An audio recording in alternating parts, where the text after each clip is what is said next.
Okey. Dan kita bincangkan beberapa bentuk persampalan. Yang utamanya kita bincangkan pada dua. Satu, persampalan kebarangkalian atau probability sampling, dan yang kedua adalah non-probability sampling. Okey, so hari ini kita akan teruskan pembincangan kita. Okey, jadi hari ini kita akan bincangkan berkenaan dengan research strategy. Okay? So ini adalah boleh katakan sebagai kita punya research design. Okay? Macam mana kita gunakan reka bentuk kajian kita. Okay? Strategi dalam penyelidikan. Okay?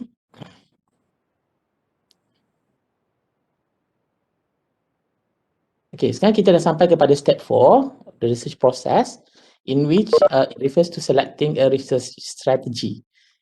Okay, so now, so far, we have found a research idea. Kita dah ada research idea. And we have developed a hypothesis and determine how you will define and measure your variables. Okay, so kita dah ada research idea kita, and kita dah develop hypothesis, kita dah define dan macam mana cara untuk kita mengukur kita punya variables. Okay, and kita dah decide how to select our research participant. Okay, menggunakan sampling method yang kita gunakan tu lah, probability ataupun non-probability sampling. Okay, so the next step is to select a research strategy to adopt. Okay, kita nak memilih research strategy untuk kita gunakan. Okay, jadi research strategy refers to the general research approach that you will use to address your research question. Okay, so dia adalah pendekatan umum research, okay, pendekatan pendidikan research secara umum yang kita gunakan untuk mengutarakan kita punya persoalan kajian kita. Okay. Jadi ada beberapa research strategy yang akan kita gunakan untuk kita address kita punya research question. Okay, ada jadi sini saya pecahkan pada 3. Okay, yang pertama adalah strategies that examine individual variables instead of relationship between variables. Okay, so strategi yang pertama adalah strategi yang mengkaji tentang variable individual. Okay, so kita akan tengok relationship. Okay, so itu adalah descriptive research strategy. Okay, bila kita menghuraikan tentang sesuatu variable, okay, contoh kita nak tahu tentang tahap, okay, tahap stres sebagai contoh.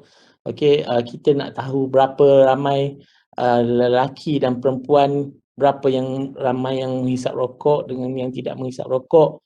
So itu adalah descriptive research strategy in which kita hanya describe sahaja, okay, tentang kita punya variables, okay, tanpa kita mencari atau menjalankan hypothesis testing. Okay, so yang pertama adalah descriptive research strategy. Tak apa, lepas ni kita tengok secara detail. Okay, yang kedua adalah strategies that examine relationship between variables by measuring 2 or more variables for each participant. Okay, strategi yang kedua adalah kita mengkaji hubungan, okay, di antara variables, okay, dengan cara kita mengukur 2 atau lebih variables untuk setiap participant. Okay, yang ni kita mencari hubungan. Macam contoh, kita buat berkaitan dengan stres dan pencapaian akademik. Okay, so kita ada 2 variables di situ. Okay, so kita ada stres dan kita ada pencapaian akademik. So kita akan cari dia punya relationship. Okay, sebab tu dia kata kita examine relationship between variables. Okay, so ini dipanggil sebagai correlational research strategy. Okay, so bila kita mencari perkaitan di antara 2 variables, okay, so itu dipanggil sebagai research strategy.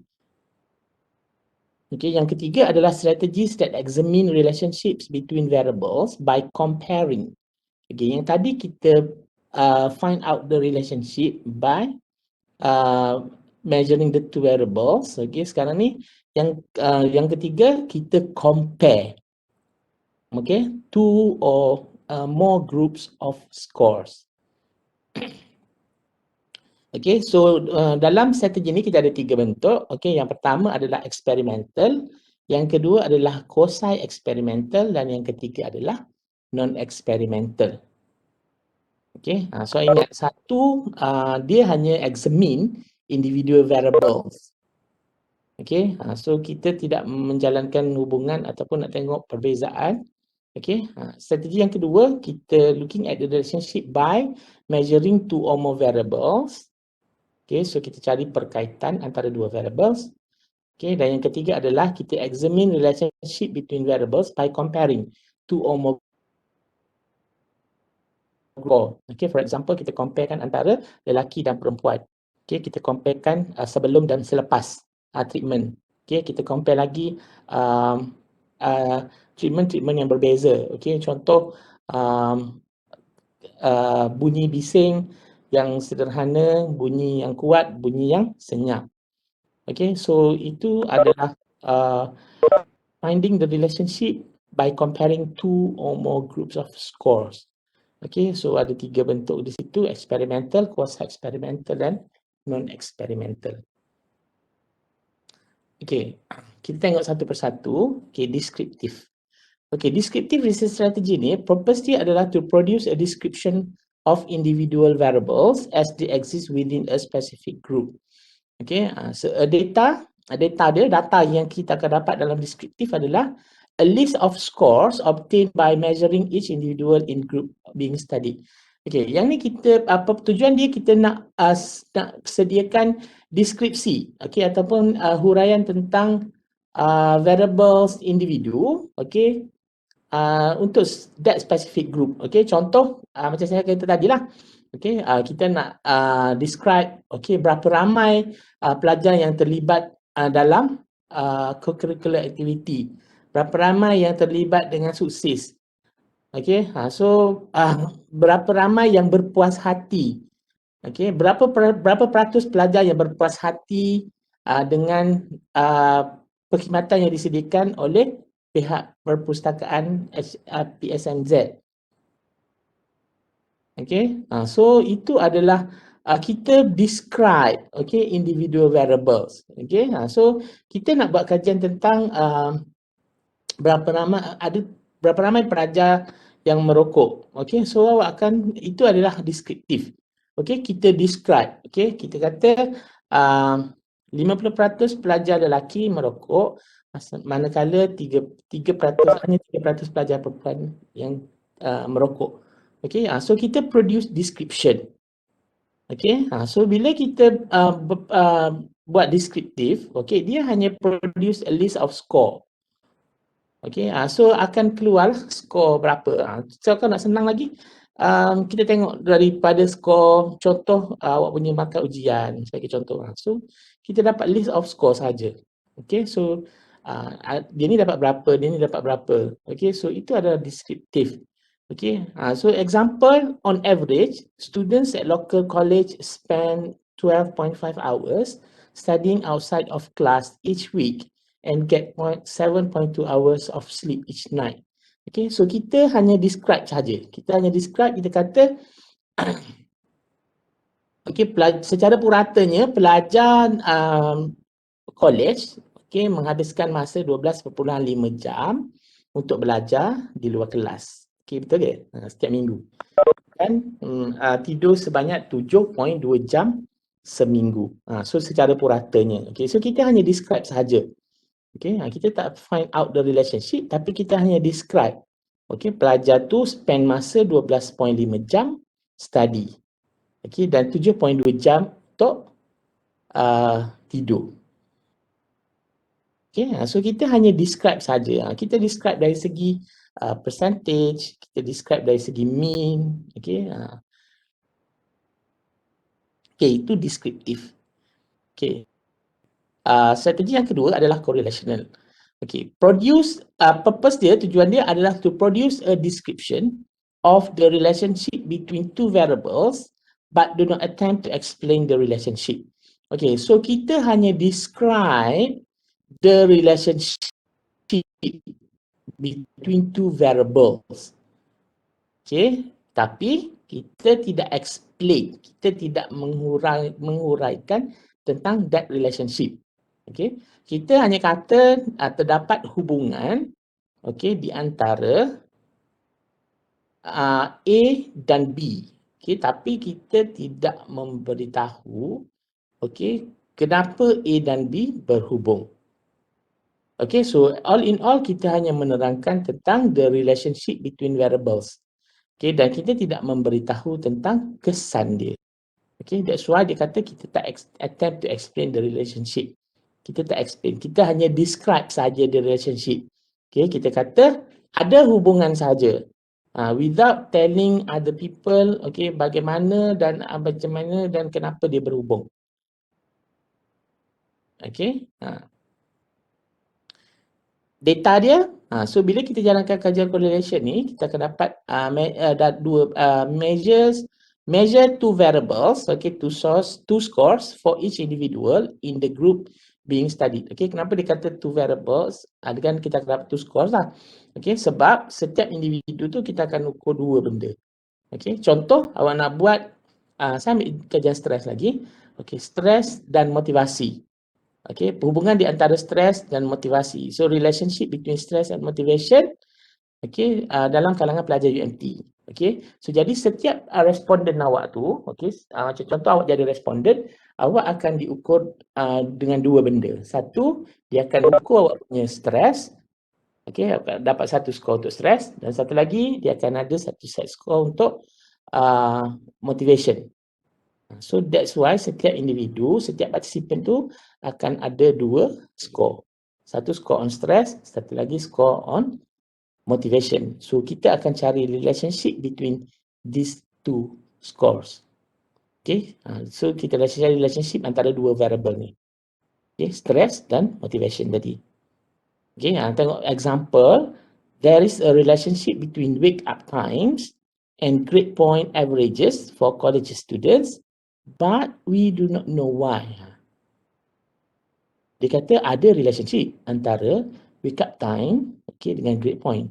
Ada hubungan di antara bangun tidur dia dengan GPA dia. Dengan academic achievement dia lah. Tapi kita tak tahu kenapa. Cuma kita boleh explain there is a relationship. Sebab tu dia kata tadi kita boleh describe saja there is a relationship, tapi kita tak tahu why. So itu correlational study. So saya rasa kebanyakan tajuk yang untuk kajian awak yang awak datang pada saya tu kebanyakannya adalah berbentuk korelasi ataupun correlational. So bila awak nak tengok hubungan di antara satu variable dengan variable yang lain, be it awak ada satu variable kepada dua variable atau dua variable kepada satu variable pun, so itu menunjukkan kepada correlational. As long as benda tu menunjuk kepada relationship between two variables, so itu menunjuk kepada correlational. Yang ketiga adalah experimental. Kajian eksperimen, purpose dia to produce a cause and effect explanation for relationship between two variables. Bila kita buat kajian eksperimen, tujuan dia adalah kita nak produce cause and effect. Ingat, bila kita jalankan kajian korelasi tadi, correlational, walaupun kita ada dua variables, kita hanya mencari hubungan saja. A berhubung dengan B. Stres berhubung dengan motivasi. Kita tidak boleh kata stres memberikan kesan kepada motivasi. Sebab apa? Sebab bila kita menggunakan kajian korelasi, dia hanya menerangkan kepada kita, hanya describe saja tentang that relationship. Tapi dia tak boleh tahu, dia tidak membagi tahu kita kenapa dia berhubung. So jadi untuk tujuan itu, untuk kita nak tengok cause and effect, kesan dan akibat, bagaimana, kenapa dia berhubung, itu dikaji menggunakan kajian eksperimen. So jadi ingat, eksperimen tujuan dia adalah kita nak produce cause and effect. Untuk kita nak lihat sebab dan akibat di antara dua variables. Jadi data dia biasanya kita akan create 2 treatment conditions by changing one level of one variable. Then measure a second variable for participant in each condition. Okay, so kita buat 2 treatment condition. Okay, contoh kita ada dua antara suhu panas dan suhu sejuk. Okay, so kita change the level dan kita ukur apa yang berlaku kepada dia punya variable yang kedua tu, DV. Okay, contoh kita kata kita nak tengok kesan macam contoh yang saya bagi sebelum ni lah.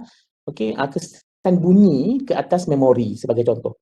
Okay, as you change the level of bunyi daripada senyap kepada bising, okay, apa yang berlaku kepada memori? Adakah dia meningkat ataupun semakin berkurang?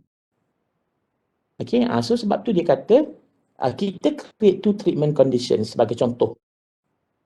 Okay, tak kira lah 3 treatment conditions, tak ada masalah.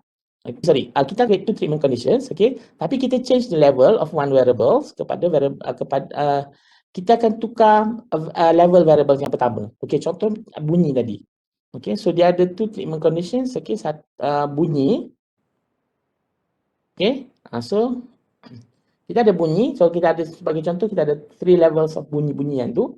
Okay, bunyi bising, okay, senyap dan sederhana.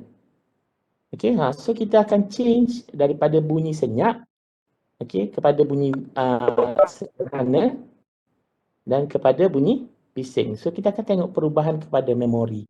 Adakah berlaku perubahan ataupun tidak? Ada berlaku perbezaan ataupun tidak apabila kita tukar bunyi-bunyian tersebut.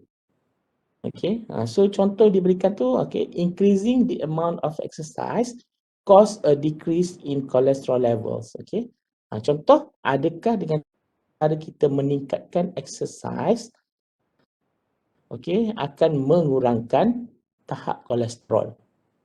Okay, adakah dengan cara kita meningkatkan exercise, semakin banyak kita exercise, okay, adakah kolesterol, paras kolesterol akan turun? Okay, so adakah exercise, kita boleh kata adakah exercise memberikan kesan kepada adakah peningkatan exercise memberikan penurunan kepada tahap kolesterol. So dia memberikan cause and effect. Okay, so ingat experimental adalah untuk kita produce cause and effect. Correlation hanya untuk mencari hubungan sahaja. Okay, dalam experimental juga kita ada yang disebut sebagai quasi-experimental. Ni mirip-mirip eksperimen. Dia nampak macam eksperimen tetapi dia hanyalah mirip eksperimen. Kenapa? Sebab dia attempt to produce cause and effect explanation tapi fall short. Okay, so yang ni contoh dia, kita ukur sebelum dan selepas. Okay, so before and after. Okay, measure before and after scores for one group that receive a treatment and for a different group that does not receive a treatment.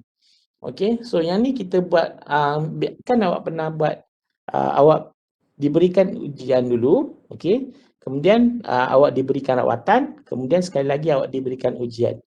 Okay, so dia akan tengok the different. Okay, so bila dia melibatkan before and after score, okay, itu merujuk kepada quasi eksperimen. Kenapa dia tak jadi eksperimen? Okay, nampak macam dia boleh explain the effect. Okay, effect sesuatu treatment. Okay, sebab kita tengok before and after. Tetapi dia tak boleh dikira sebagai eksperimen. Dia nampak seperti eksperimen tetapi tidak dikira sebagai eksperimen. Okay, for example, the treatment may cause a reduction in smoking behavior. Okay, but the reduced smoking may be caused by something else. Okay, so treatment yang kita buat tu, okay, mungkin boleh memberikan kesan, okay, mungkin boleh mengurangkan tingkah laku merokok. Okay, tetapi okay, pengurangan merokok mungkin boleh disebabkan oleh faktor-faktor lain. Okay, mungkin okay, kita kata Okay, kita nak tengok kesan treatment merokok. Okay, so kita pun buat test. Okay, so kita buat test. Okay, kemudian kita bagi treatment. Okay, kemudian sekali lagi kita ukur untuk dapatkan skor selepas treatment tersebut. Okay, jadi kita nak tahu kesan. Okay, tetapi bila kita kata treatment kita berkesan, tapi kita tak boleh nak 100% mengatakan treatment kita yang memberikan kesan. Okay, sebab kemungkinan ada faktor-faktor lain, seperti faktor orang tu sendiri, subject variables, ataupun faktor-faktor lain yang mungkin boleh mempengaruhi pengurangan dalam tabiat merokok dia. So kalau kajian eksperimen memang kita betul-betul kontrol, tetapi bila kita melibatkan kepada before and after, pengukuran sebelum dan selepas, ia akan dirujuk kepada kuasa eksperimen. So cara dia nampak macam lebih kurang eksperimen, sebab kita nampak, kita kata kita nak tahu kesan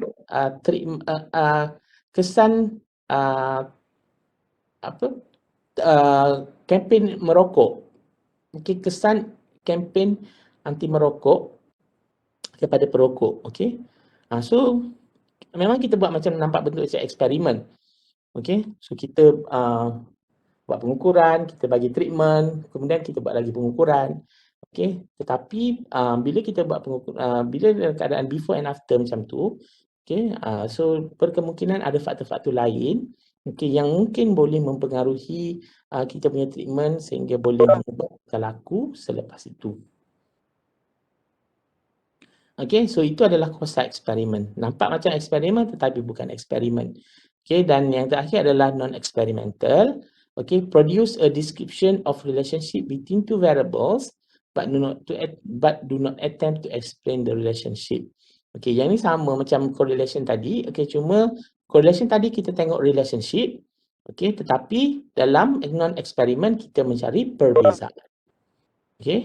Measure scores for two different groups of participants for one group at two different times. So kita nak tengok beza antara lelaki dan perempuan sebagai contoh. Ataupun kita nak tengok beza antara waktu pagi dan waktu petang. Kita nak tengok beza antara kumpulan A dan kumpulan B. So two different group of participants. For example, there is a relationship between gender and verbal ability. Girls tend to have higher verbal skills than boys, but we do not know why.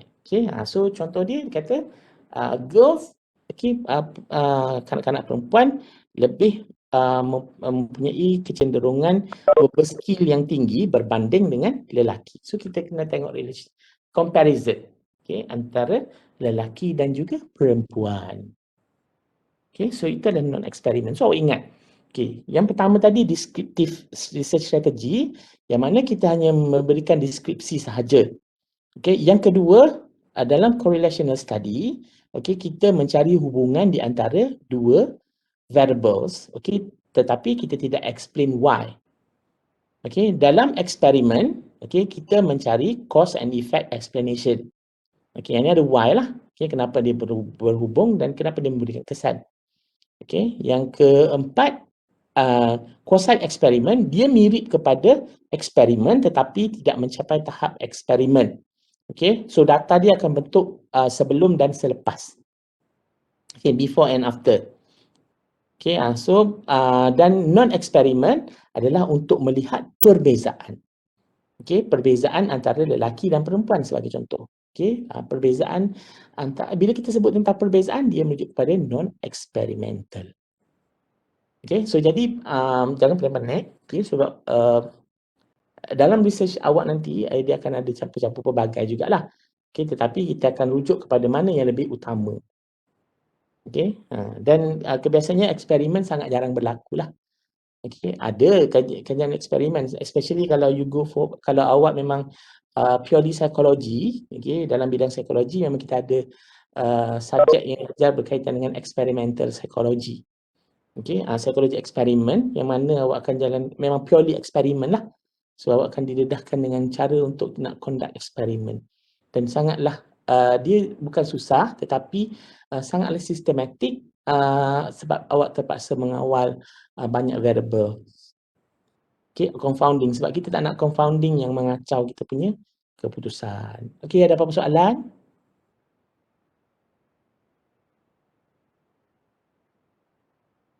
Ada. Okey. Research design. Okey, tadi strategi kita. Okey, sekarang research design. Okey, research design adalah general plan for implementing a research strategy. Okey, sekarang kita dah ada kita punya research strategy. Okey, sama ada correlation ataupun eksperimen ataupun deskriptif ataupun non eksperimen. Okey, sekarang ni kita perlu design that research strategy. Okay, research design specifies whether the study will involve groups or individual participants. Okay, will make comparison within a group or between groups, or how many variables to be included in the study. So kita nak gunakan groups ataupun individu, ataupun kita nak buat comparison antara within group, okay, daripada partisipan yang sama ataupun partisipan yang berbeza. Okay, ataupun berapa banyak variables yang perlu kita masukkan dalam study kita. Okay, so determining a research design requires decision about 3 basic aspects of the research study. Okay. Yang pertama adalah group versus individual. Okay, will the study examine a group of individuals, producing an overall description for this entire group, or should the study focus on a single individual? Okay, so although results from a large group can be generalized more confidently than results from a single individual, the careful examination of single individual often can provide detail that is lost in averaging a large group. Okay, so design kita akan bergantung. Okay, yang pertama adalah sama ada secara berkumpulan ataupun secara individu. Yang kedua, design sama ada kita menggunakan same individual ataupun different individuals. Okay, some research examine changes within the same group of individuals. Okay, as they move from one treatment to the next. Okay, contoh saya test awak untuk 2 kali. Saya test awak memori pada waktu pagi dan saya test awak pada waktu petang. Okay. Ataupun ada juga saya test pelajar tahun 1, saya group A saya test pada waktu pagi, group B saya test pada waktu petang. So tadi menggunakan individu yang sama. So kita test 2 kali. Dan ada juga individu yang berlainan, kita test dalam 2 waktu yang berbeza. So dia kata same individuals ataupun different individuals.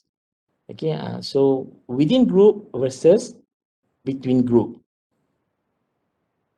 Other research uses a different group of individuals for each separate treatment and then examine differences between groups. So group A menerima treatment A, group B menerima treatment B. Tadi kita compare kan. Ada beza ke tidak? And then the number of variables to be included. Faktor ketiga adalah variables yang kita akan tengok. The simplest study involve examining relationship between 2 variables. So study yang paling ringkas adalah melibatkan hubungan di antara 2 variables. However, some research involve 3 or more variables. For example, a researcher may be interested in multiple relationships or a study may focus on two variables but ask how their relationship is affected by other variables. Okay, so sebagai contoh, seorang penyelidik tu berminat untuk melihat pelbagai hubungan yang pelbagai. Okay, biasanya kita tengok hubungan di antara A dan B. Okay, so itu yang paling simple. Kita tengok hubungan antara stres dan pencapaian akademik sebagai contoh. Okay, tetapi mungkin ada researcher yang berminat. Ingat tak variables yang kita tengok dulu, adanya moderator, ada mediator. Okay, so mungkin ada variables yang setengah tu study boleh fokus kepada variable lain yang boleh mempengaruhi variable tersebut. Okay, so kita masukkan satu lagi moderator. So jadi 3 variables. So dia bergantung kepada kita punya research design. Okay, kita tengok hubungan antara A dan B. Okay, kita masukkan moderator. So sebab tu dia kata a study may focus on two variables but ask how the relationship is affected by other variables. Okay, so ingat design kita bila kita dah decide kita punya research design, okay, dia bergantung kepada 3 benda ni. Okay, group ataupun individu, okay, same individu ataupun different individuals, okay, dan the number of variables to be included. Okay, research procedures. Okay, ini adalah prosedur bila menjalankan sesuatu kajian. A research procedure is an exact step-by-step description of a specific research study. Okay, yang ni awak akan bagi step-by-step, okay, tentang macam mana awak menjalankan research tersebut. Okay, filling in the details that precisely define how the study is to be done. Okay, it includes a precise determination of exactly how variables will be manipulated, regulated, and measured, exactly how many individuals will be involved, and exactly how the individual participants or subject will proceed through the course of the study. Okay, so awak akan ceritakan tentang awak manipulate apa, awak measure apa, okay, dan berapa ramai individu yang akan terlibat, okay, dan bagaimana participant itu go through the study. Okay, so awak ceritalah. Okay, so biasanya kalau dalam sesuatu prosedur dalam kalau kita buat proposal, research proposal ke dalam thesis, biasanya dia akan cerita secara panjang lebar lah. Okay, tentang research procedure. Okay, dia bermula dengan proses kita minta kebenaran. Okay, so nanti kita nak ambil data daripada mana dan perlu minta kebenaran, minta surat semua tu. So all the procedures still kita describe. Okay, so sampailah awak collect data, awak jumpa participant, okay, dan awak bagi berapa lama masa untuk dia jawab soalan dan macam mana soalan tu dikutip balik. So semuanya akan dimasukkan dalam research procedures. Ini bercerita berkaitan dengan awak punya research lah. Berkaitan dengan prosedur macam mana awak buat data collection awak. Saya boleh katakan macam tu. Habis dah.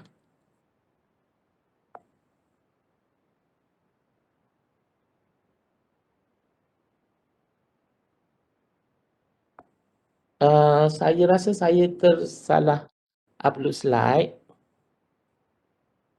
Sebab ada nota selain daripada research procedures, ada berkaitan dengan internal validity dan juga external validity. Okay, kesahan dalaman dan kesahan luaran. Okay, tak apa, since kita pun dah tak ada masa. Tak apa, insyaAllah saya akan update balik slide. Nanti kita akan bincangkan pada kelas minggu hadapan. Sebelum kita masuk kepada kajian research design yang pertama, iaitu kajian berkaitan dengan eksperimen, okay, within group design dan juga between group design. Okay, macam mana kita nak design eksperimen.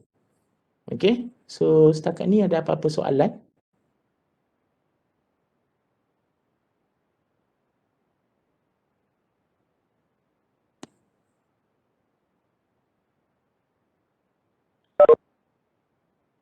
Tak ada. Okay, kalau tak ada, kita berhenti.